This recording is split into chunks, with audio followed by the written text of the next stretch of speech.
ओम श्री सद्गुरुदेवाय नमः। प्रिय मित्रों, ये बात सर्वविदित है कि हम सभी को मानसिक प्रसन्नता प्रिय होती है। हम सभी लोग चाहते हैं कि हमारा मन प्रसन्न रहे। इसके लिए हम उन सब कार्यों को करते हैं जिन्हें करने में हमारा हृदय प्रसन्न रहता है, चाहे वह कार्य नौकरी का हो अथवा व्यापार का। हमारी प्रसन्नता हमारे कार्य में, हमारी बातचीत में, हमारे व्यवहार में सभी जगह झलकती है। किंतु ये मानसिक प्रसन्नता हो कैसे, ये बहुत महत्वपूर्ण बात है। अगर विचार करें तो जो बात सबसे जरूरी है वो ये है कि सबसे पहले हमारे घर का वातावरण पूरी तरह आनंदपूर्ण हो। घर में रोग, कलह और आर्थिक तंगी ना हो। घर का वातावरण स्वस्थ और स्वच्छ होगा तो हमारा मन उन्हीं तरंगों से परिपूर्ण होगा, और घर में परेशानी होंगी तो निश्चित रूप से मन दुखी होगा। तो सबसे पहले हमें घर का वातावरण अच्छा करना पड़ेगा। वहां से नकारात्मक ऊर्जा को समाप्त करना होगा। घर से नकारात्मक ऊर्जा निकलते ही घर में सकारात्मक ऊर्जा उत्पन्न होगी, जो न केवल आपके हृदय को प्रसन्न करेगी अपितु उसका प्रभाव आपके कार्य में, आपके व्यवहार में झलकेगा। आपका हृदय प्रसन्नता से भरा रहेगा और आपके संपर्क में आने वाला हर व्यक्ति आपसे प्रभावित होगा। अतः यह बात स्पष्ट है कि घर में सकारात्मक ऊर्जा उत्पन्न होना अनिवार्य है, जिससे कि आपके घर का भी और आपका भी व्यवहार सकारात्मक हो।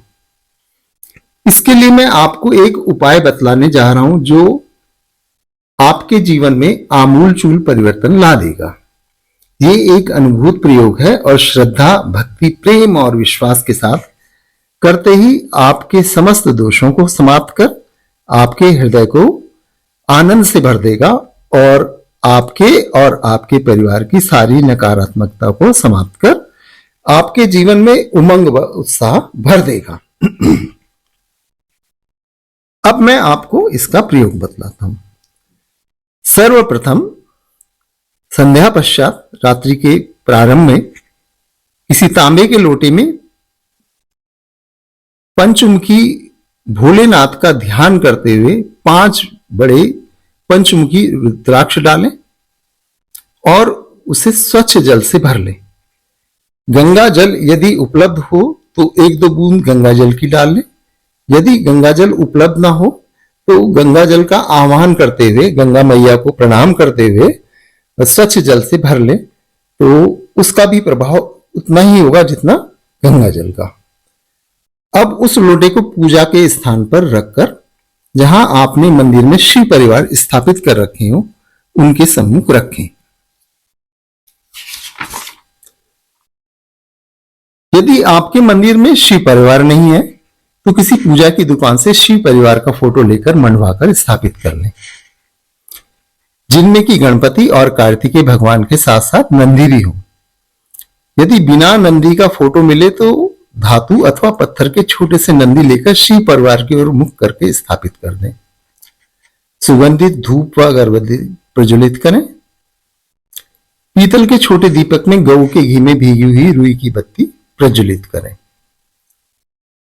5 बताशे श्रद्धा, भक्ति व प्रेम सहित शिव परिवार को भोग में समर्पित करें, जिन्हें पूजा के पश्चात प्रसाद रूप में पूरा परिवार ग्रहण कर ले। एक छोटा सा पीले रंग का वस्त्र छोटे रुमाल जितना बिछाएं और जल का लोटा उस पर स्थापित करें। फिर धूप दीप दिखा शिव परिवार के सभी देवताओं को अलग अलग प्रणाम करें और उनसे मन ही मन घर की सभी विघ्न बाधाओं को हटाने की, घर में सभी के स्वास्थ्य की, यदि कोई घर में रोगी हो तो उसके रोग समाप्ति की, घर में आर्थिक समृद्धि की, परिवार के सभी सदस्यों की बुद्धि शुद्ध रखने की, सभी में आपसी प्रेम की, नौकरी व व्यापार में उन्नति की प्रार्थना करें। आपसे उपाय करवाने के लिए भोलेनाथ मां शक्ति स्वरूपा मां कामरूप कामाख्या देवी को, गणपति को धन्यवाद दें कि उन्होंने आपको यह अवसर दिया कि आप उनका विशेष पूजन कर पा रहे हैं। 21 बार भाव सहित महामृत्युंजय मंत्र का पाठ करें। इसके पश्चात गणपति भोलेनाथ व माता की आरती करें। उसके पश्चात माता व भोलेनाथ से मन ही मन पूजा में यदि कोई त्रुटि हो गई हो तो उसके लिए क्षमा प्रार्थना कर लें।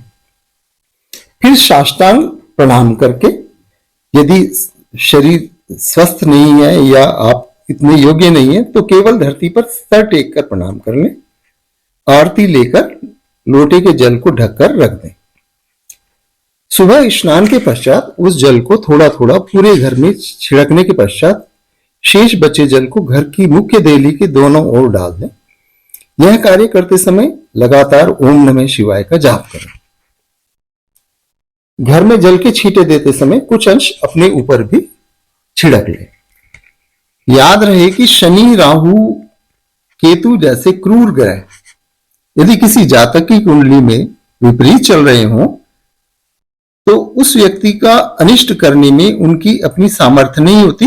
उन्हें भी अपना प्रभाव दिखलाने के लिए भोलेनाथ से प्रार्थना करनी होती है। किंतु यदि उपरोक्त विधि से आपने भोले और माता को प्रसन्न कर रखा है तो इन अनिष्ट ग्रहों का कोई भी विपरीत प्रभाव आपके जीवन पर नहीं पड़ेगा। याद रहे, श्री हनुमान जी एकादश रुद्र हैं, यानी भोले के 11वें रूप। अतः इस पूजा करने वाले को साथ साथ हनुमान जी व सीताराम जी की कृपा का भी फल मिल जाता है।